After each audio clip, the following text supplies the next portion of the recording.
Hi everyone, it's Raina. So this video is going to look at the astrological chart of Michael Jackson. I'm actually pretty surprised I haven't done his chart yet.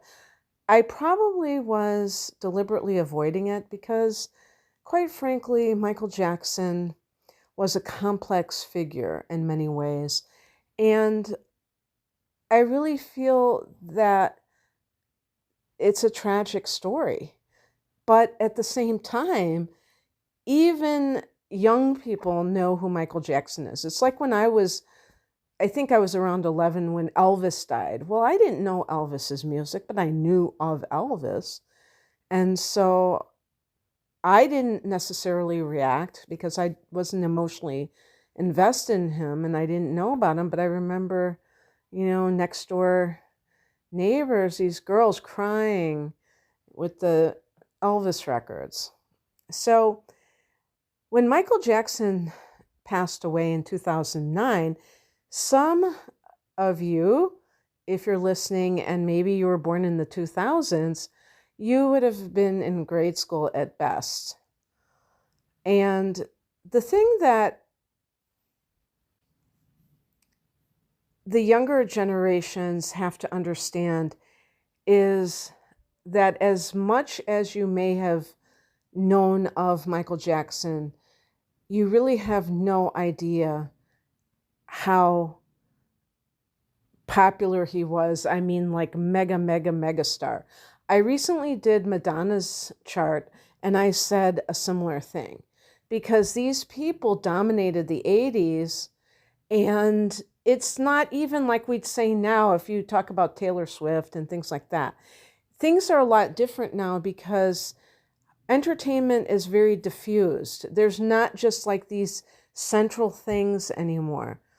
Television isn't the end all be all anymore.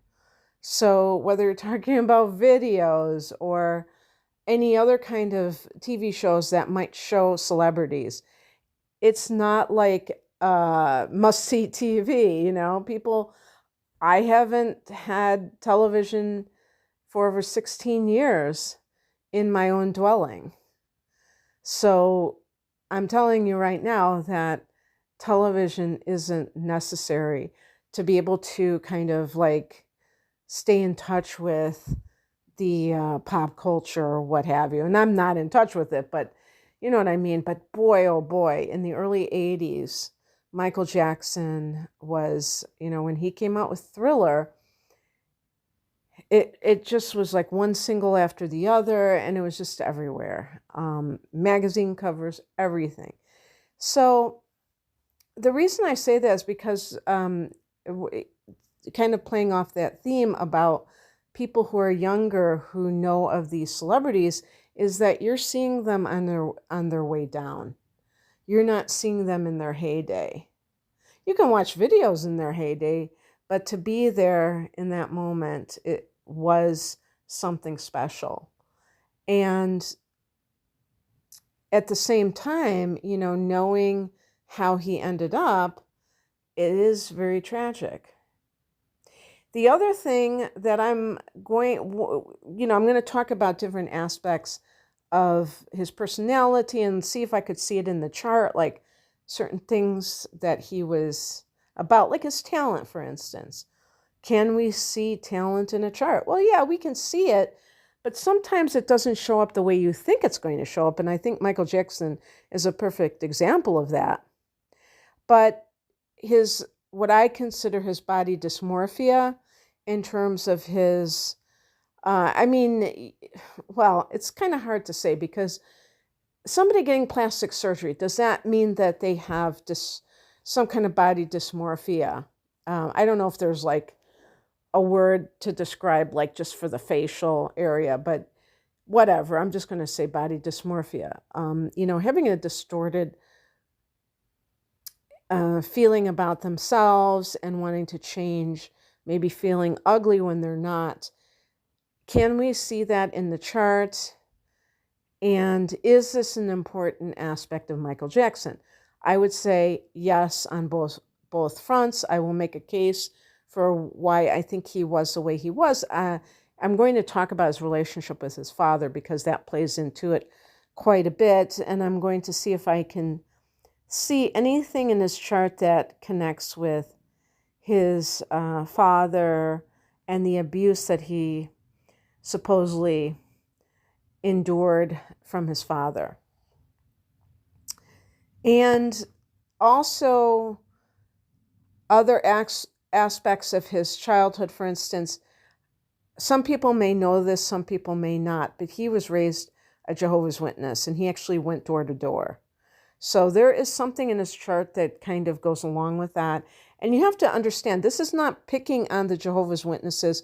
Yes, people can say it's a cult, and there are definite reasons why it falls into this category. You know, the biggest one that I can think of is the idea of shunning people in the family that leave the religion and stuff like that. That's very much what cults do. Was they try to kind of pit family members against each other and punish the ones that leave. So anyway, it's not to pick on them, but just to say that it is a very extreme thing. And I don't know Michael Jackson's upbringing very well. I guess I could look at Wikipedia, but I'm going to just kind of focus more on his fame and his musical talent and artistic talents in general, because he was an amazing dancer as well as a wonderful singer and, you know, writer of music, you know, composer and things like that. So he was like, you know, multi-talented in the entertainment field. Now, what about his sexuality? That is that really important? Well, yes, it is, because as we know, there were allegations made against Michael Jackson because of his tendency to hang around with young boys. Now, that is not speculation that he hung around young boys. He did hang around them. He had, you know, Neverland Ranch that was dedicated to children. He was hanging around children versus adults.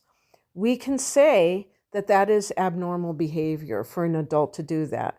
We don't have to, I don't want to get into the other stuff because I wasn't there, I don't know. Some people, but what I want to say is that some people automatically defend Michael Jackson against those allegations because they really love his persona, his talent, his, you know, what they consider his big heart.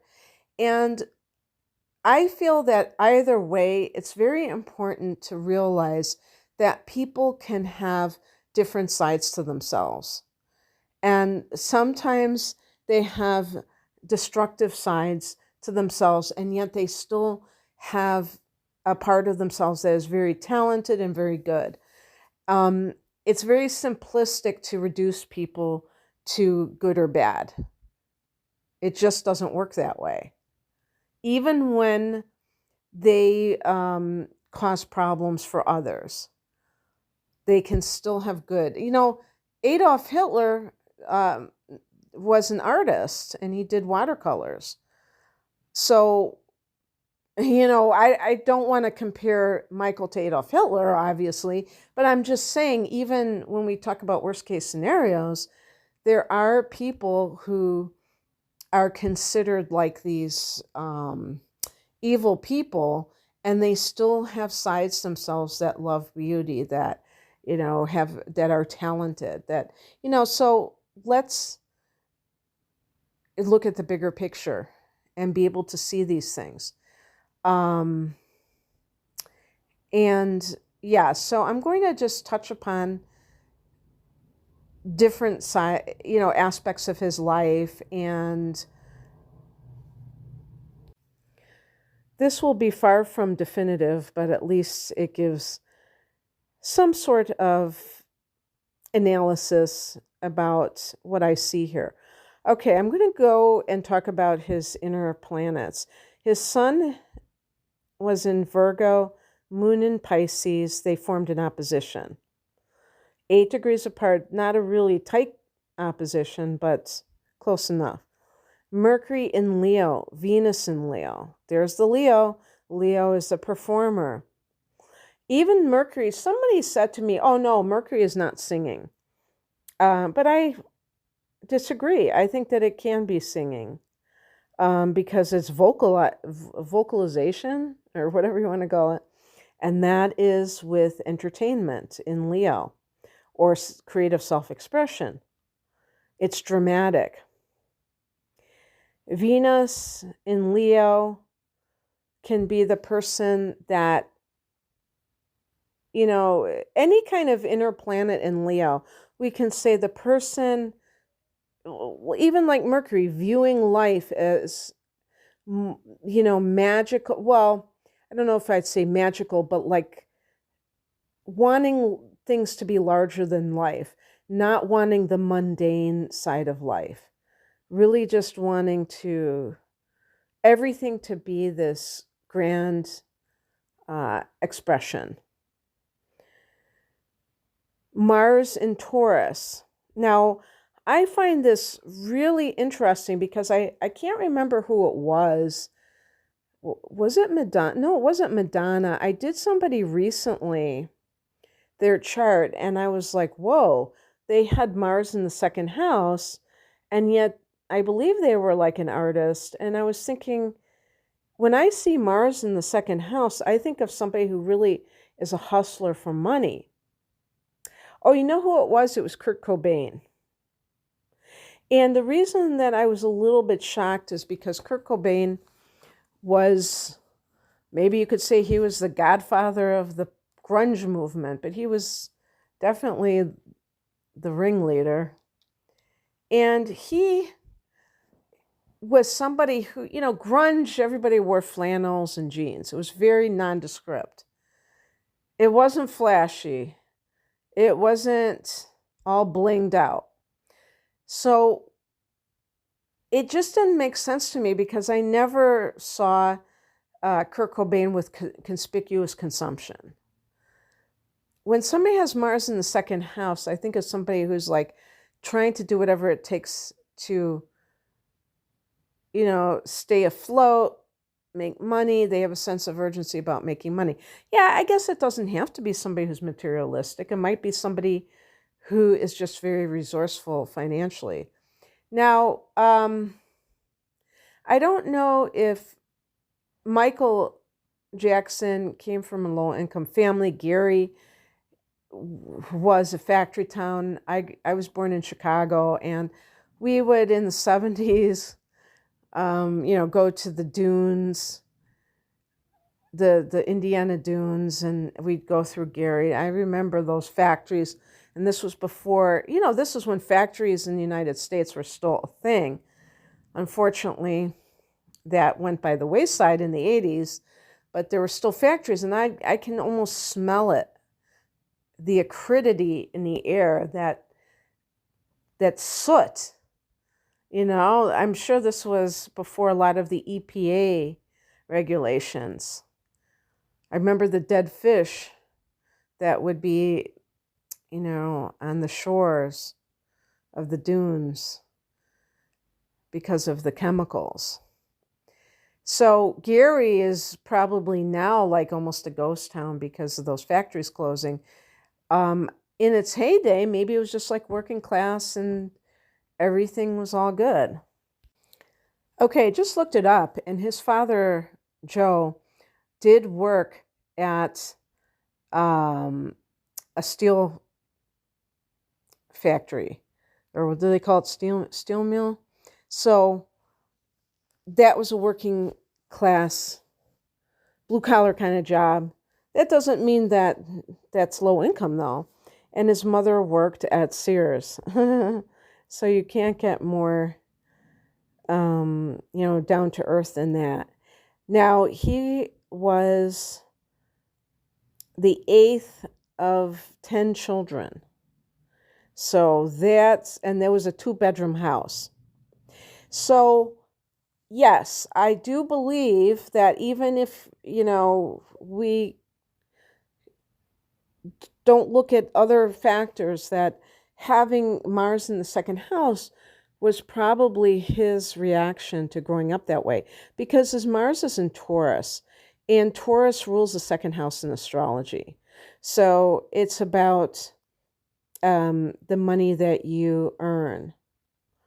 And so he probably had a deep desire as a Sun in Virgo person, an earth sign, to be able to have a life where he had financial freedom, financial, um, just to have a sense of being able to afford the things that he wanted. Usually, I don't think of Virgo people as particularly materialistic. I think of them as adopting what used to be called voluntary simplicity and is now called minimalism.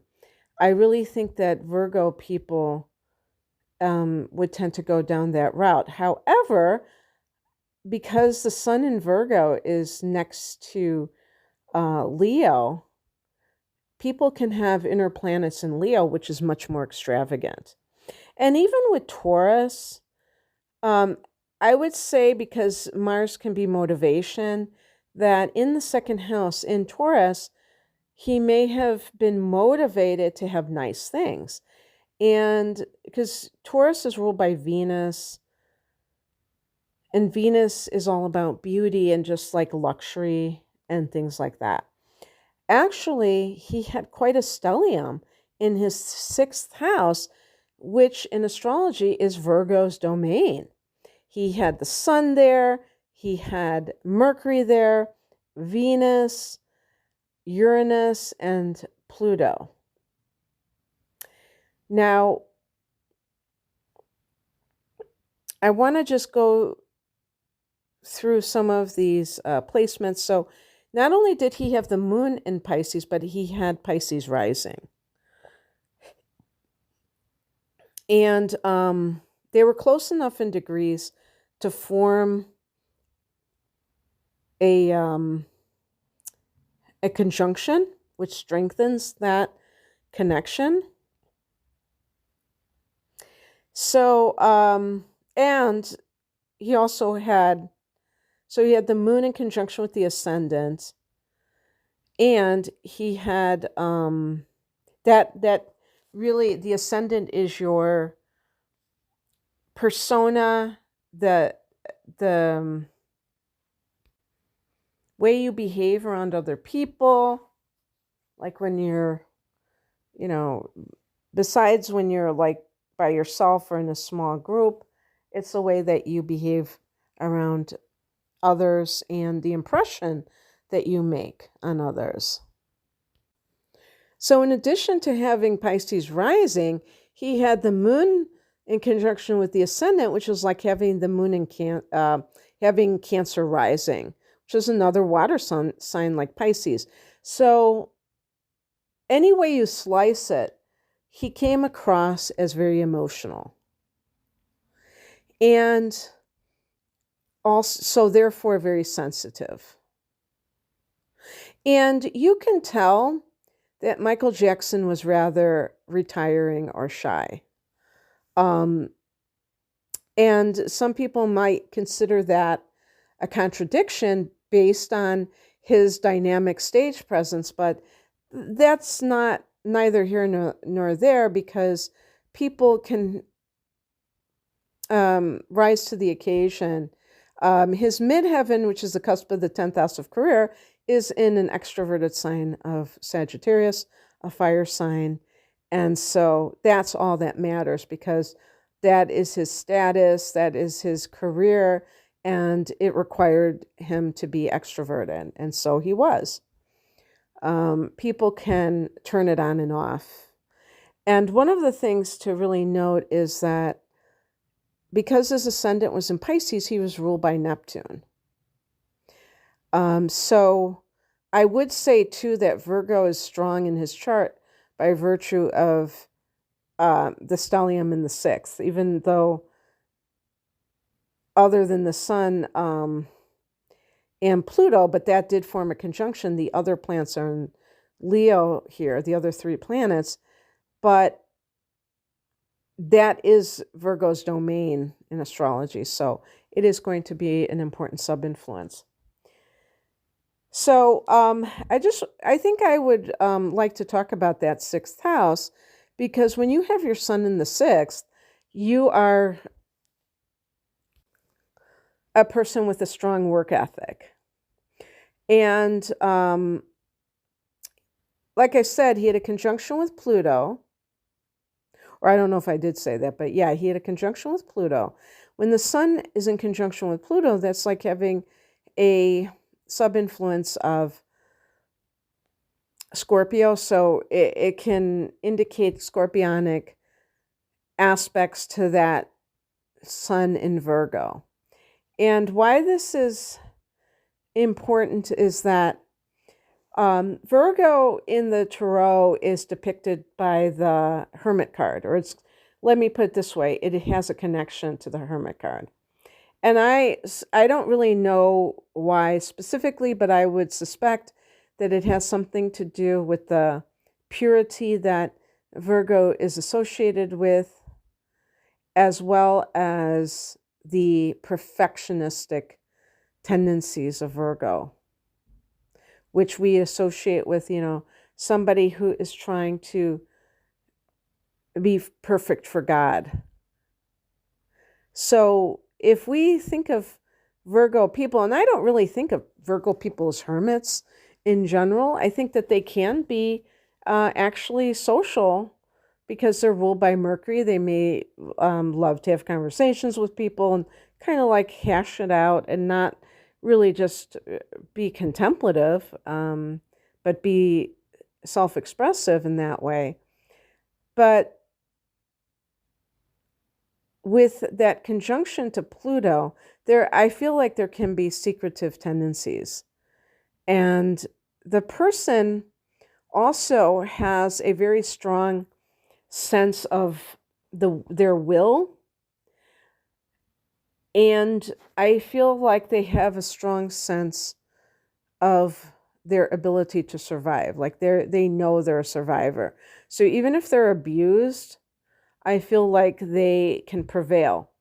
Because I feel that when somebody has Pisces in a prominent position like Sun, Moon, or Rising, and he had 2 of those positions in Pisces, that can be extremely traumatic to be abused compared to another sign that may also have suffered from abuse, but it might not have affected them as deeply because Pisces is a very sensitive soul.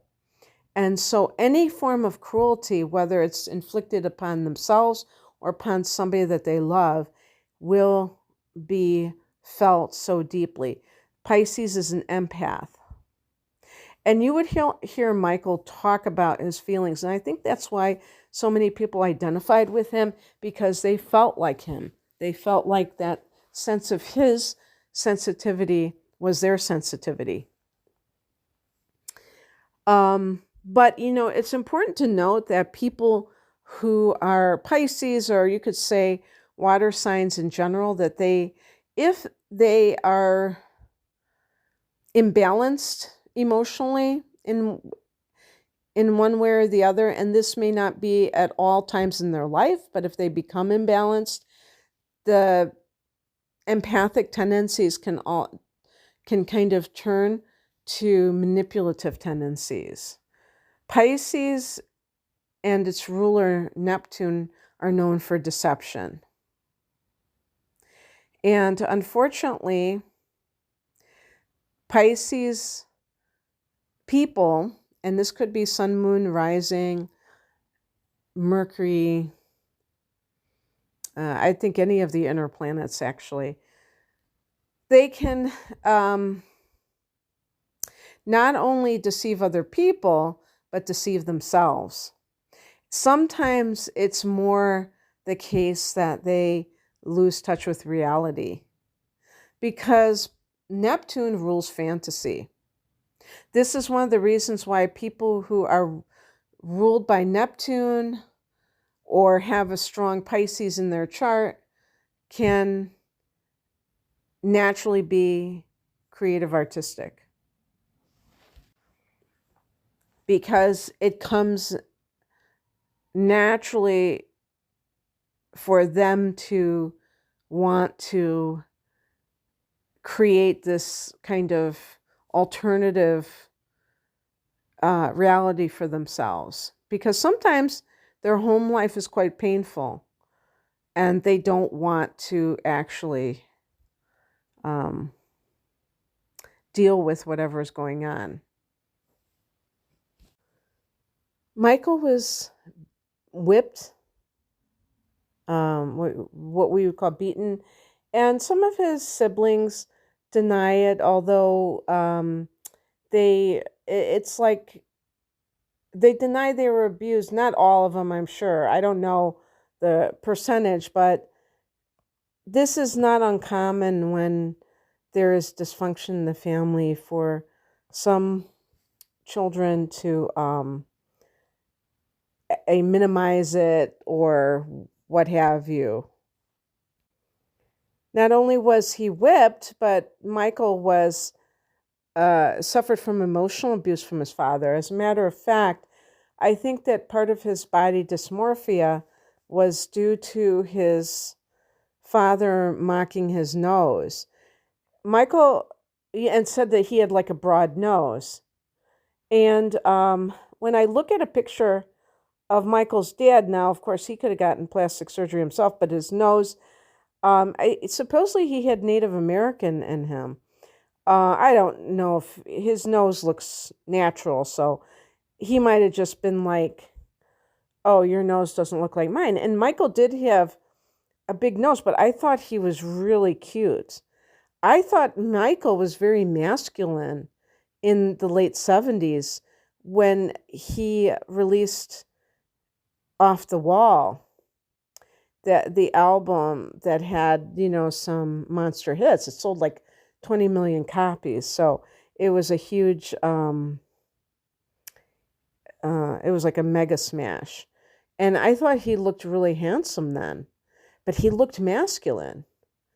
It's really kind of shocking. If you look at those videos from those, like Don't Stop, for instance, that was one of the hit singles, I definitely feel that the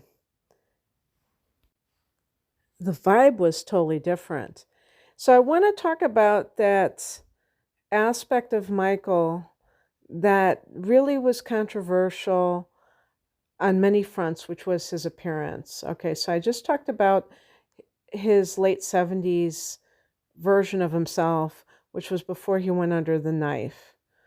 And apparently he had 2 nose jobs. It seems like to me that he had multiple nose jobs. I mean, more than 2, I should say. But we all know that his nose became very deformed at the end because it was so sculpted, like almost out, I think like, yeah, I remember when he had nothing left. I mean, that talks about body dysmorphia so much. And, supposedly he had vitiligo, which is that condition where your melanin, I think it's like your melanin disappears. And so if you have darker colored skin, then it'll be white. I don't know what happens if you have white skin and you have vitiligo. Where do you go from there? But in any case, it is, some people accused him of bleaching his skin. And what's her name? His sister, not Janet, but LaToya. I think that she kind of followed in his footsteps in a lot of ways because her skin got lighter and lighter, as I recall. And I believe she had, plastic surgery too. So, this isn't, of course, the father may have said things to her as well. Who knows? But the point is that there's also within a person their own potential for self-hatred, and that can result in them altering their appearance. Because, of course, the body is not the self, but for some people, that's what they really focus on. And if they have a parent who ridicules a certain body part, then of course that will also play into it. But I'm sure there are many instances where even if a parent doesn't do it, a child has, or, when they grow up, they hyper focus on their physical appearance and want to change it, as if changing the outer will change the inner. So there are a couple of things that jump out at me with Michael in terms of body dysmorphia. First of all, he had Pisces rising, therefore he was ruled by Neptune. Neptune, again, can be distortion, and that can create a false sense of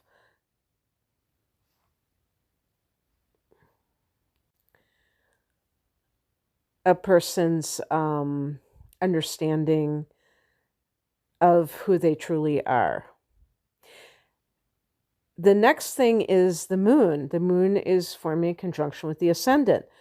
The moon in astrology, in part, represents fluctuation, meaning that first of all, if somebody has it here, they just in general in the first house, they can be very moody. So they wear their heart on their sleeve, and since the moon can indicate not only emotions but changeability, that can kind of be that they're up and down and changing a lot emotionally. And so that's one aspect of it, but also just since it's forming a conjunction with the ascendant, it can be that they change their appearance quite often. And Michael, he would change it for his various albums. He'd have different looks. And, like the Thriller era, he had the white glove and all of that stuff, and that, whatever you call it, was it a military uniform or something, whatever that was. And then later on with Bad, he had that own thing. Of course, he was grabbing his crotch too, but I don't know if the chart would explain that one.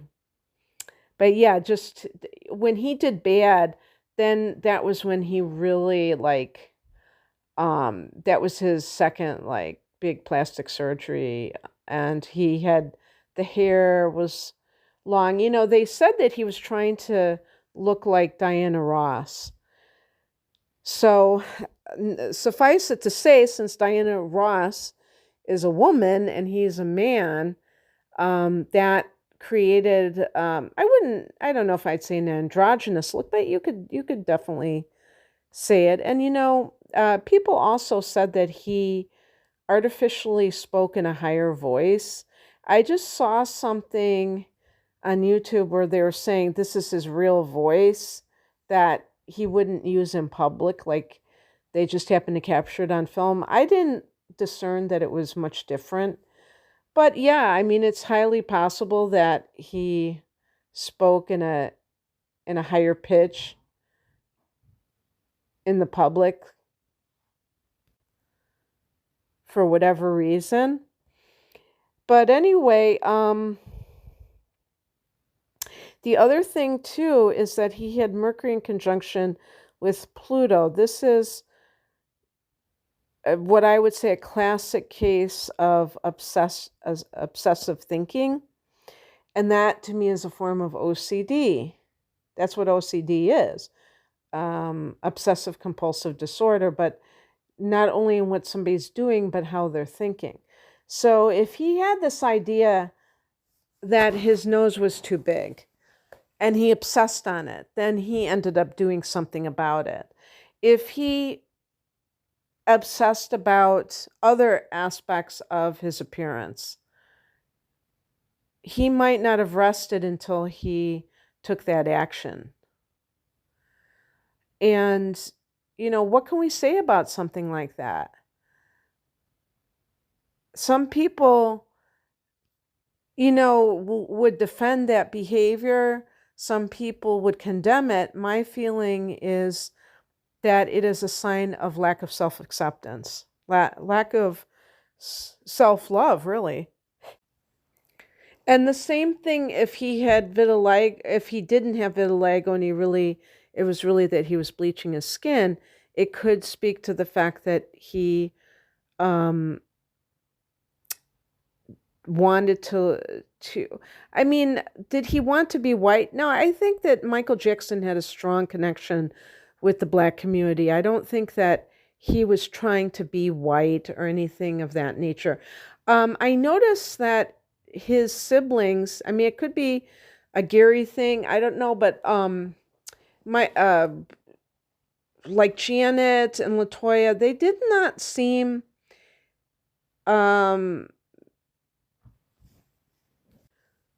really accept themselves either. As a matter of fact, now that I think about it with Janet, is that she also has had quite a lot of weight fluctuations over the years. Sometimes she would be like completely buff, and then she would be the opposite. Now, there's nothing wrong with a person, not being buff. There's nothing wrong with being overweight and all of those kinds of things. There's nothing wrong whatsoever. But when you see like somebody go from one extreme to the other, it suggests that they might have body image issues where they get into some kind of maybe it's just career stuff where they want to look good for their career, and then they just kind of like go back to their regular thing. Janice or Jan I want to say Janice. Janet is a Taurus, and they're known for loving, good food and all of that sort of thing. So she might just be the kind of person that when she's ready to release an album, she wants to look a certain way, and then she just goes back to living her life and not having to be so restricted that way. But I just think that what was going on with Michael was really serious stuff because, he disfigured himself at the end. Nobody can deny that. You can say you love him and all of that, but he really disfigured his face with his nose. I mean, it was just barely there at the end. And it's sad because I do think he was operating under some kind of, self-hatred with that. And I think his father played a big part, and his father probably hated himself too. His father, Joe, was a Leo, and we know that women who are Leos, they can be stage moms. Well, Joe was a typical stage father, and he had wanted to be in music himself, and those kinds, then they pour everything into their children. And because Michael was a Virgo, he already probably would have been hard on himself, but then to have his father, whip him for mistakes or whatever you want to call it, for not doing something correctly, that's something that Michael, he did say, I mean, he admitted to Oprah that his father abused him and whipped him and stuff like that. But he also said that he also credited him for that in terms of the success. And I don't think that he was doing that to spare his father or to kind of throw his father a bone. He probably honestly believed in that because with that stellium in the sixth house, I do believe he's got, like I said, he has he had three personal planets in that sixth house: the Sun, Mercury, and Venus, and then he also had Uranus and Pluto, and that would have made him very disciplined, hardworking, good work ethic, and very organized and things like that. I'm just going to go down the road, like I said about his son, but he had Pluto here. Pluto, sometimes, if you have Pluto in the 6th house, sometimes it can be even like an eating disorder. The person may be trying to control, Pluto can be control, 6th house can be the diet. The person may, sometimes, something doesn't begin as an eating disorder. The person's just dieting, and then they start to restrict more and more. They start to control more and more. Or orthorexia, which is just like being afraid of eating anything that is impure. That's something that, because Pluto can be about detoxifying, and so it can be something like that. And really the ultimate reason is a desire to control the situation. But Pluto can be that brutal control over one's work.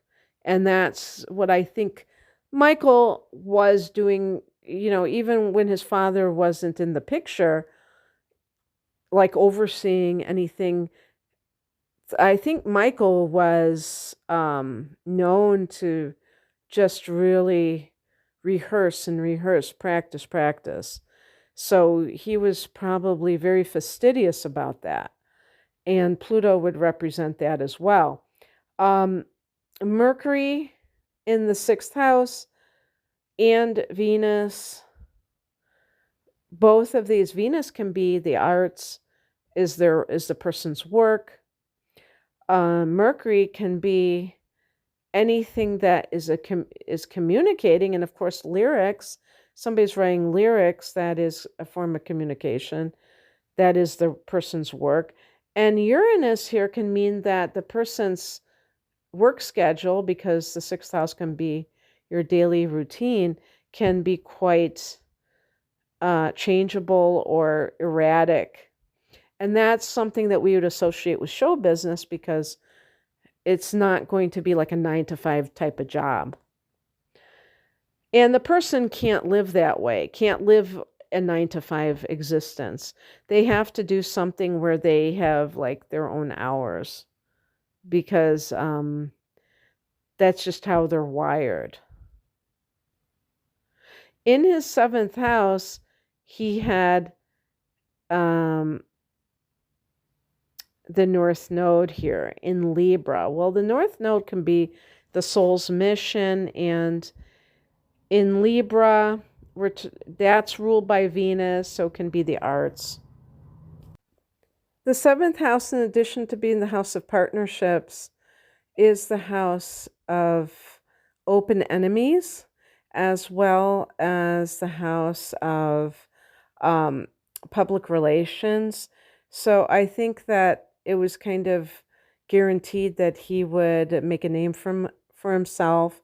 And also in terms of open enemies, I think that I honestly believe that he did, he talked about the record company, and I think a lot of these people, that the business side of things, that there are some people there that can be quite nefarious.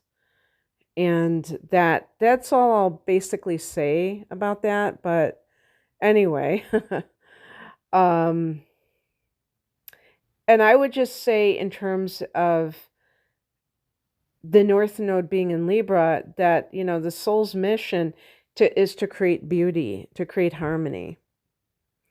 And art is one of the main ways that people do that. In the 8th house, he had Neptune and Jupiter here, which is kind of interesting. Jupiter in the 8th house. Sometimes if somebody has Jupiter in the 8th house, they may benefit from other people's money. In other words, a large inheritance or a spouse who makes a lot of money that they are benefiting from. I'm trying to remember if Michael did borrow money, because I found, even though he generated a lot of money, and I think Thriller is like the greatest selling album of all time. As I recall, when he was, I don't know if it was that Martin Bashir documentary on him with interviews where he was, I remember there was a segment where they went to some kind of a shop that, I guess he was kind of like a spendaholic, and he just goes, I want that, I want that. He would have these like massive shopping trips, you know what I mean? And I heard that, he was borrowing money or something, that he didn't have that money. So he might have just like really spent money like water. The eighth house is a house of metaphysics. So it's possible, and this could have been something that was very private, and not many people know about, but it's possible that he was comforted or somehow sustained by metaphysical beliefs and practices.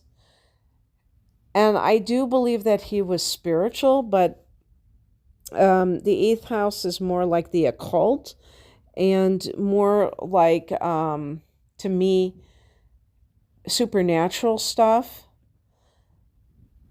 But so that's Jupiter, and then with Neptune here, that's really an interesting one. Jim Morrison had Neptune in the eighth house. Oh, and that the eighth house is a house of death. Now, here's the interesting thing about that, because Neptune in the eighth house can be death through drugs. And they say, because I looked on Wikipedia what the official cause of death was this drug called Rohypnol, I think it was called. Or was that... No, actually it's called propofol. And it's like an anesthesia. But supposedly he was taking it for insomnia. So the other thing, though, about Neptune in the eighth house can be either deception about death or a mystery, shrouded mystery of like how the person died. And that's true for Jim Morrison as well, because there are all these theories, and even with Michael, a lot of people said, well, that's strange because he was practicing, he was going to be on tour, and he did such a great job, and they showed like one of his practice sessions, and they're like, how could he be so, how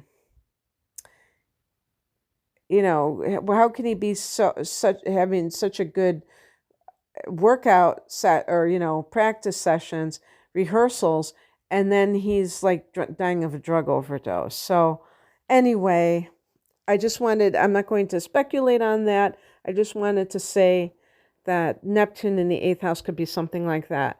One of the things I really feel about Neptune in the eighth house is that if a person takes drugs, I feel like they can become possessed.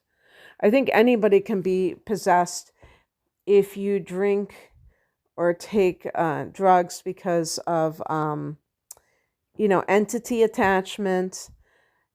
So it's not just if you have it in the eighth house, but I think you're especially susceptible to it, because I think that people who have Neptune in the eighth house are very open to entities, from the other side to begin with, disembodied entities. And when I made a comment on another video about Jim Morrison, that, when I was a teenager, and this was long after he had died, I had like his poster on my wall. I was so into the Doors, and I was so into Jim. And then when I started watching videos of him later on YouTube, or, when I would get, I would get videos to watch of the performances much later on, like within the last 15 years or so, I realized that there's something about him that was kind of like, it kind of creeped me out, because he did seem like he was somewhere else. And so, in a certain way, I would say the same thing about Michael, is that, and this is because of that Neptune influence in the eighth house. It becomes the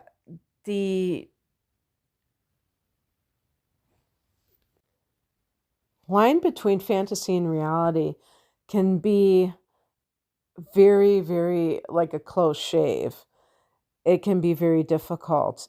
Neptune is like this antenna, but it's completely open to receiving any kind of signals, and it's non-discriminating. So that is actually problematic, because you can get all kinds of messages. It's just like when people talk about channelers on YouTube, and they're saying, do you know the kind of entities that are telling these people these things? Are these entities well-meaning, or are they deceptive? And these are things that we have to really think about if we're going to listen to what is being said.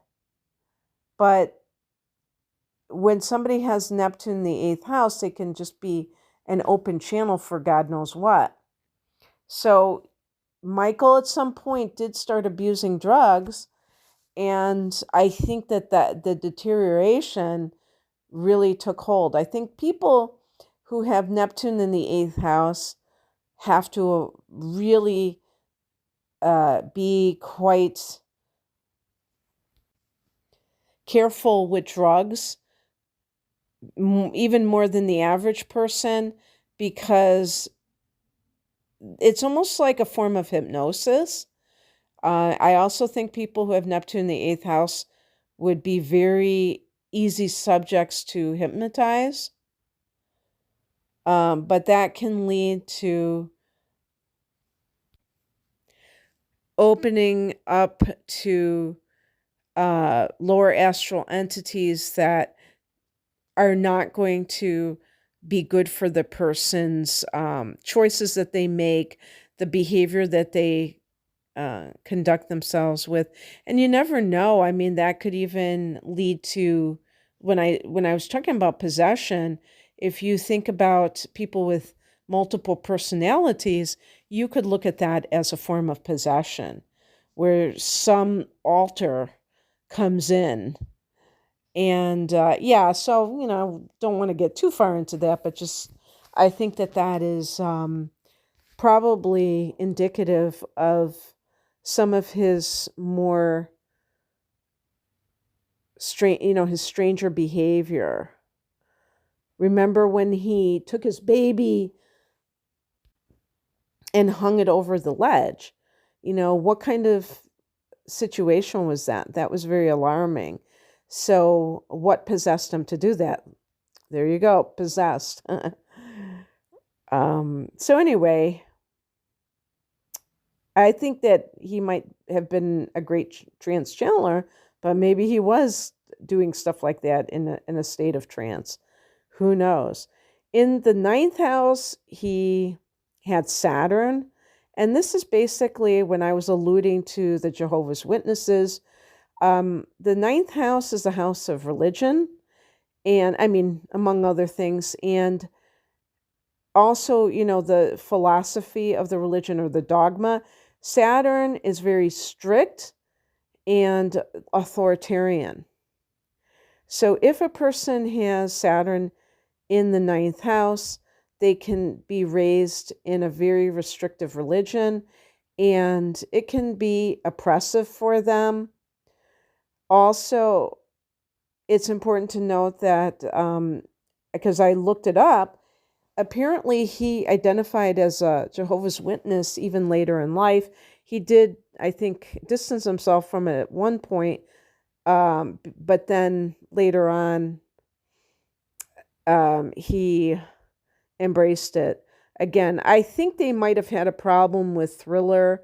I don't know why. Maybe something that they thought it was demonic or something because, and it's funny that in Thriller, he has that, he turns into that, whatever you'd call it. So, yeah, that could be Neptune in the eighth itself.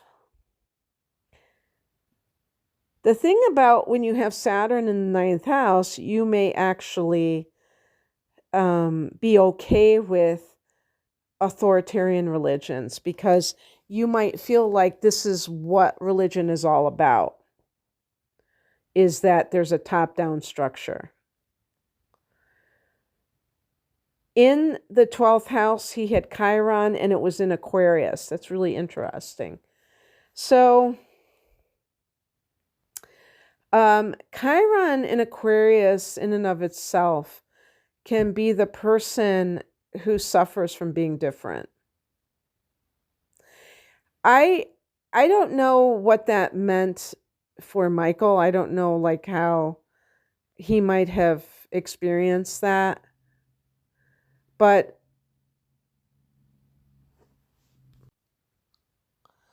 I mean, when you're doing what Michael is doing, and especially as he got older and well, first of all, he became famous as a child.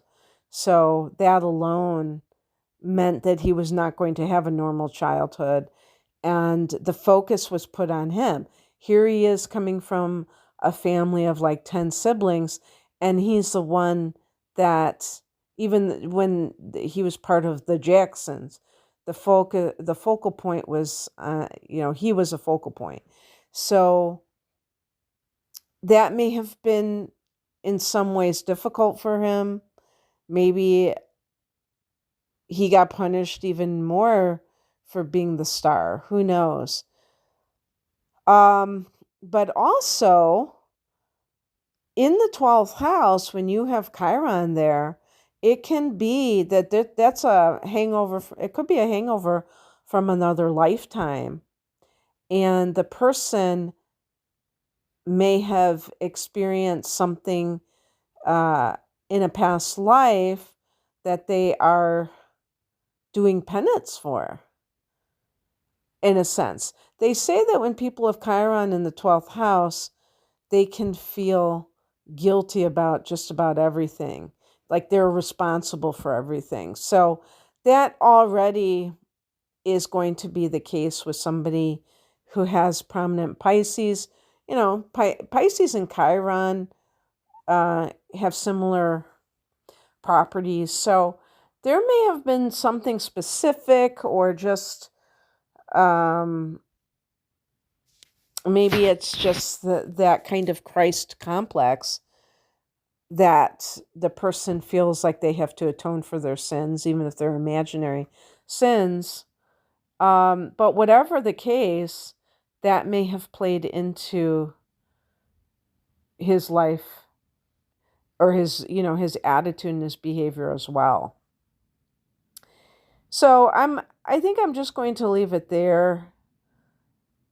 But it's an amazing situation, what happened to him. And yet sometimes I watch some of his performances and I marvel at him. He makes people so happy to this day, even though he is gone in the physical sense.